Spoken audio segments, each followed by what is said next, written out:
Alexa, how far is the moon? Today, the moon is 231,700 miles from Earth. Alexa, how far is Mars? Today, Mars is 305.5 million miles from Earth. It was actually giving good answers. Today, moon is this far. Today, Mars is... That's my team. I'm happy now that that works with the today part.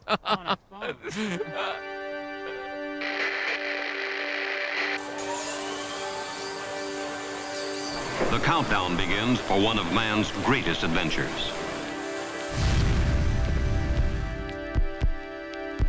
Distance from Earth, 3,140 nautical miles. Tell me if you got a picture, Houston.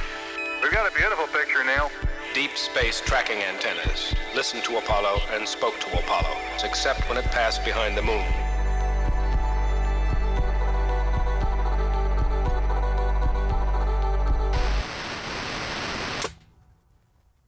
I'm Rohit Prasad, Senior Vice President and Head Scientist for Alexa.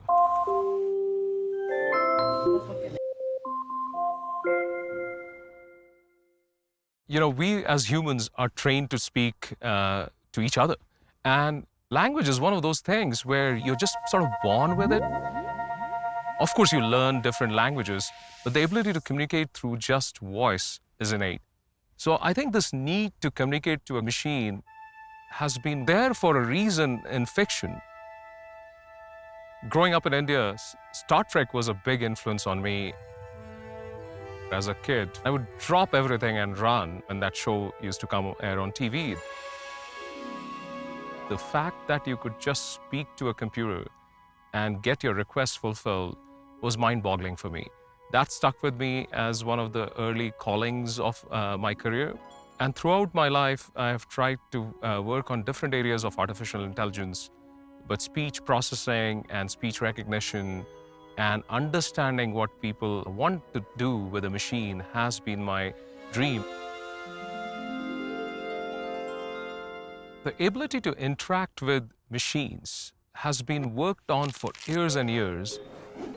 In the 1970s was focused on the first speech understanding projects. From those days, progress has been happening every decade, I would say, where in the 80s you could recognize a few thousand words.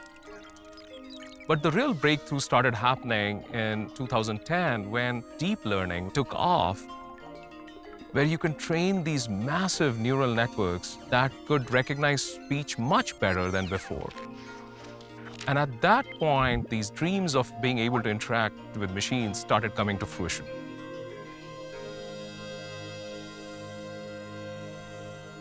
So I started with Amazon in 2013. And the first day I walked in, I learned about this project that I was going to work on, what became Alexa and Echo. We were looking into having a simple device that you as a user could just speak to it, and this device fulfills your request from a distance. And my eyes lit up because here was a problem that has never been solved before.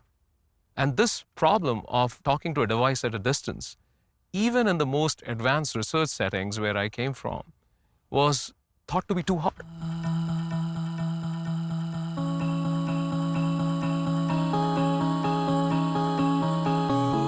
So when we started Alexa, our goal was simple: to revolutionize daily convenience, because there were many services around us, many people we wanted to interact. The whole world was getting smarter with these connected appliances. So we needed the convenience of voice for the AI to help you accomplish things of connecting to services, connecting to people. And that was our original goal. Now our vision is for Alexa to be available for anyone, anywhere.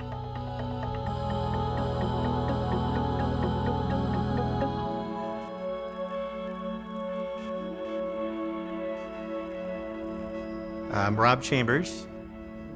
Here at Lockheed Martin, I am the Director of Future Concepts, which means I live out in the future, like many years, thinking about where we're headed. Thinking about the future of where we're going to go as a species in terms of exploration, you have to start sort of at the basics. Why do we even do this? And there's kind of three big questions that we think about for space exploration. Where did we come from? Where are we going? And are we alone?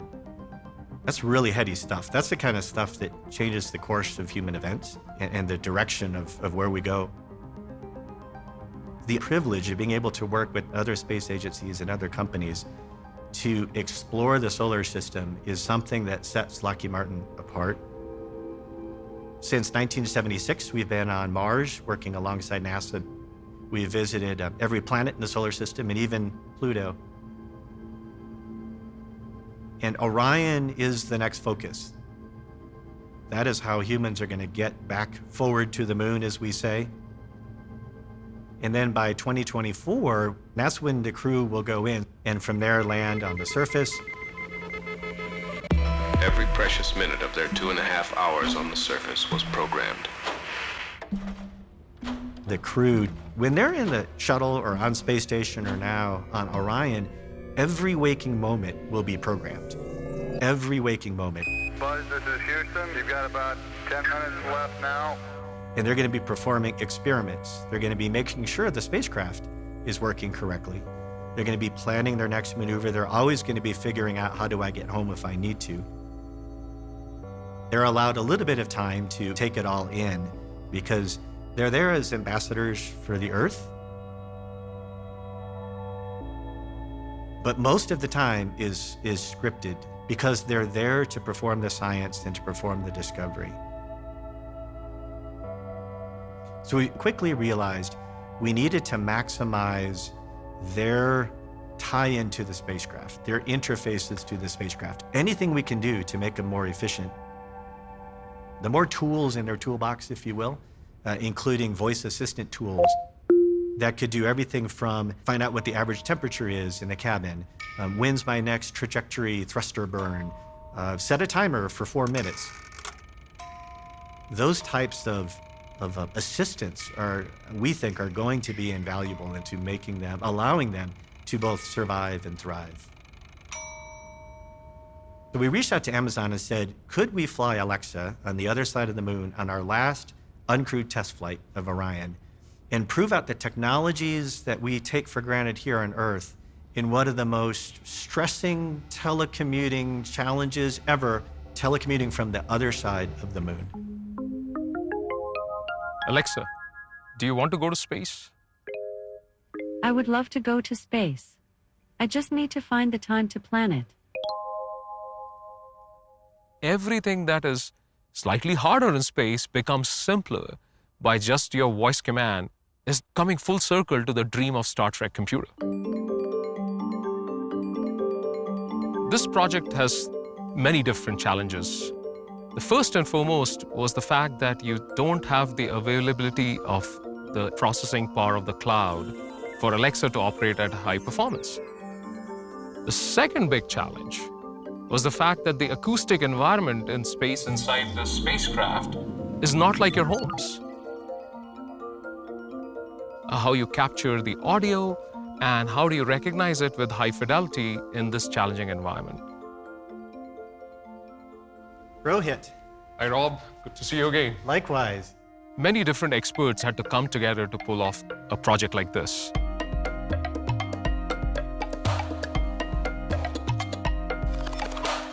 So Rohit, one of the things we realized early on in the project was that having the spacecraft be quite far away from the web and from any cloud computing really puts it at true edge computing. I think it pushed us in big areas. As you said, there is no such cloud availability that we take for granted in our homes of the massive GPUs or memory. None of that is available to you at that scale in space. So we have to get to the fact that all the processing, where millions of words are being recognized or understood, now has to happen just on the device. Incredibly hard challenge because everything you have to scale down by a factor of 100. Absolutely. There are 4 technologies that make Alexa work. The first one is Wakeword Detection. If you're addressing Alexa by one of the chosen words, then it needs to wake up reliably for you. Hey, Alexa. The next step is to recognize what words you're speaking. which means if you said, Alexa, what's the weather? It needs to recognize the words, what's the weather? Once the words are recognized, Alexa needs to interpret it.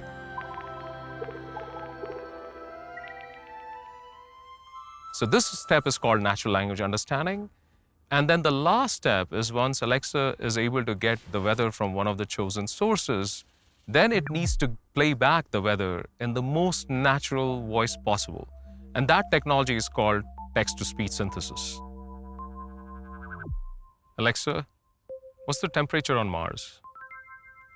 Mars is an extremely cold planet with an average temperature around -80 Fahrenheit, about 3 times colder than the coldest day ever in Chicago.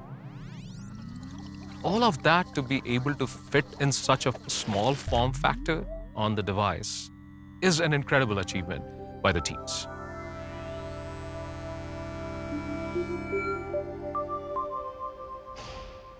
I'm Brian Jones.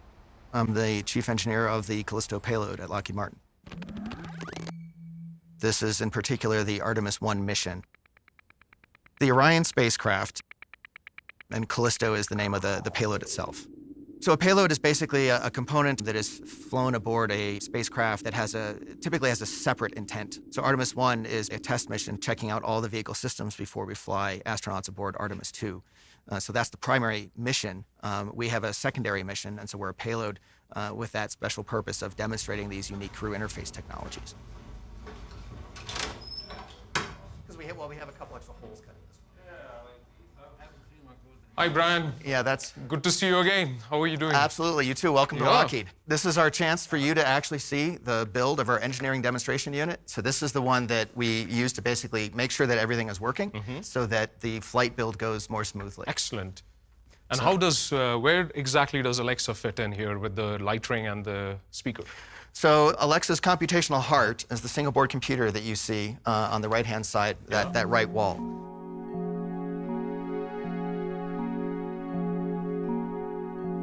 And then that is where the audio processing happens. And so that's where the microphones are mounted, the speakers mounted, the light ring mounts up.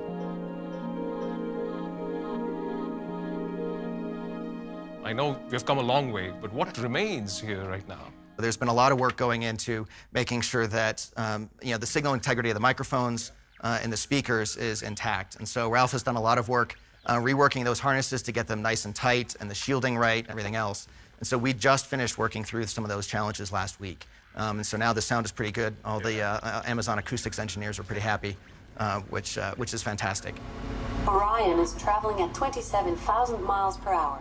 This reminds me of the origin days of Echo, where I've been in just this situation. It's fascinating to see where the speakers will go, where would the light ring go. Right. Great to see how far the team's come.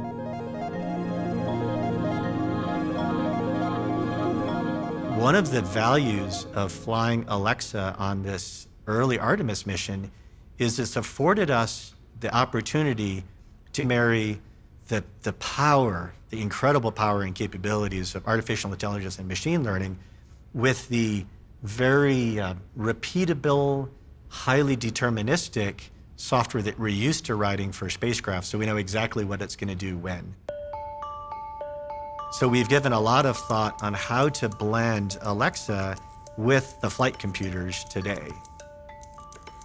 Actually, our first real challenge was ensuring that we could give access of all the data to Alexa without Alexa necessarily being able to do anything that we don't want it to do in these first few missions.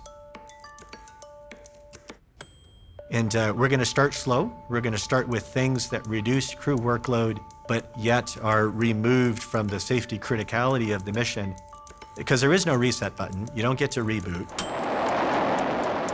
We have to be able to determine if the flight software fails, then we fail back to this, and then we go to safe mode, and then we go to emergency mode, and then we go to, and all of these dynamic backups. When you're coming back from the moon, you don't get to go into a parking orbit or hit pause. You're coming back at Mach 30 when you hit the atmosphere, 30 times the speed of sound. The outside of the capsule is at 5,700 degrees Fahrenheit. And inside, just a few inches away, it's shirt sleeve environment. So when you think about the fact that everything around the spacecraft is trying to kill the spacecraft, you have to design for all of the failures that could occur. And in the end, what you're giving the crew is the ultimate fighting chance after any failures. How do you marry that with an artificial intelligence capability that can give you more insight, but not complicate things when they go awry? So every single piece of code you write isn't just does it work, it's how could it fail? My name is Angie Kibler, and I am the Callisto Program Software Lead. To create fail-safe software, there's a lot of planning involved.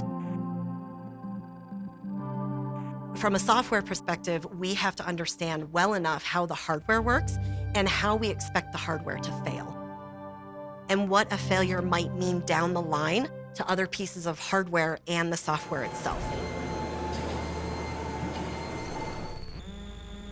On a system like Orion, we are always thinking about the crew. We have a process here at Lockheed Martin where we use our lab environments with our hardware in the loop and our software in the loop together. We implement ways to inject faults so we can simulate a hardware failure.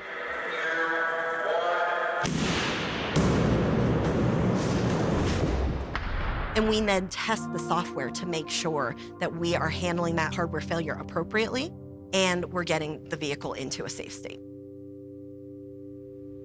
At the end of the day, the smartest computer ever built is the human brain.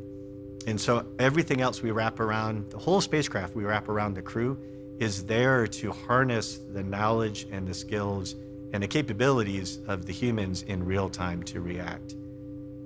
So the hardest part of the design is the fact that you know what you're building will ultimately be the only thing between a human and survival. You are keeping them alive.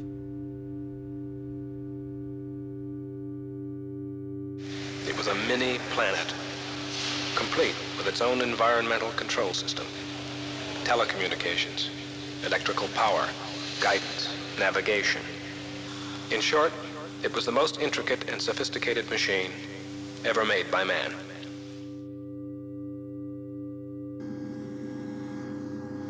Six missions landed humans on the moon, beginning with Apollo 11 in July 1969. We are still in early days of AI. This mission is about bringing AI advances, computing advances, networking advances, and of course the challenges of space. For us to bring two different incredibly hard technologies together is an incredible achievement by the teams. And I think that's something that I believe will be transformational as deep space exploration becomes more and more common.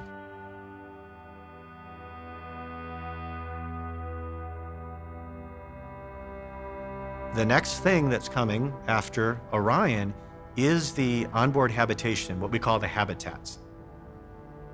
The first one that we're going to be building up is at the moon called the Gateway. And then by 2024, we'll have the first Gateway up and docking with Orion, and that's when the crew will go in. But that early Gateway is going to be where we start to teleoperate rovers on the surface of the moon, provide communications relays between the surface of the moon and back to Earth. That's so critical for us being able to live longer and longer out in space and then ultimately move on to Mars.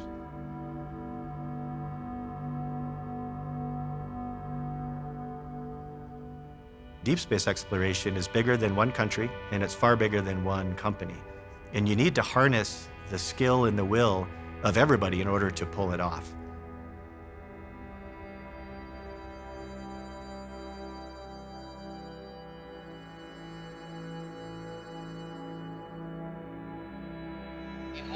And the world waited. July 20th, 1969. Apollo was a massive nationwide effort, right? I mean, it mobilized the entire U.S. economy. But the amount of benefit that came out of it was also equally massive. And so, modern computing, a lot of healthcare advances, things of that nature. And it takes all the parts, right? Everybody has their part to play. I have one small piece, right? Everybody else involved has their pieces. And bringing those all together in the collaborative efforts that we do, that to me is just, that's what engineering is.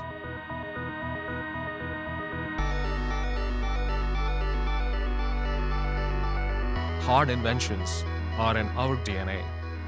And this one has that flavor of revolutionizing exploration for our future astronauts. And what we learn in space will make this technology ultimately become more useful on Earth as well.